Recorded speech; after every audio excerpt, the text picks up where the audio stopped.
மாதத்தில் வரும் பௌர்ணமி மிகவும் புனிதமான மற்றும் மகத்துவம் நிறைந்த நாளாக கருதப்படுகிறது. இது சிவபெருமானுக்கு அன்னாபிஷேகம் நடைபெறும் விசேஷ தினமாகும். சிவாலயங்களில் சிவபெருமானின் லிங்க திருமேனிக்கு சமைத்த சுத்தமான அன்னம் சோறு கொண்டு செய்யப்படும் மகா அன்னாபிஷேகமாகும். ஐப்பசி பௌர்ணமி அன்றுதான் சிவபெருமான் உலக உயிர்கள் அனைத்துக்கும் உணவை அளந்து வழங்கியதாக ஐதீகம். அன்னாபிஷேக அலங்காரத்தில் சிவபெருமானை தரிசிப்பது கோடி சிவலிங்கத்தை தரிசித்த புண்ணியத்துக்கு சமம் என்று நம்பப்படுகிறது. இந்த தரிசனம் மற்றும் அன்னாபிஷேக பிரசாதம் பெறுவதன் மூலம் அன்ன தோஷம் நீங்கி நமது எந்த தலைமுறைக்கும் உணவு பஞ்சம் ஏற்படாது என்று சொல்லப்படுகிறது. ஐப்பசி பௌர்ணமியில் சந்திரன் தனது 16 கலைகளுடன் முழு பொலிவுடன் பிரகாசிப்பார். சந்திரனை தலையில் சூடிய சிவபெருமானை முழு நிலவு ஒளிரும் இந்த நாளில் வணங்குவது மிகவும் சிறந்தது.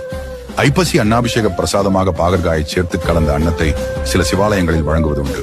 அன்னாபிஷேகத்தை பிரசாதமாக ஏற்கும் பக்தர்கள் கசப்பு சுவையையும் ஏற்றுக்கொள்வதன் மூலம் உடல் வலிமை பெற்று ஆரோக்கியம் வளரும் என்று ஐதீகம் உள்ளது. இந்த மகத்துவமான நாளில்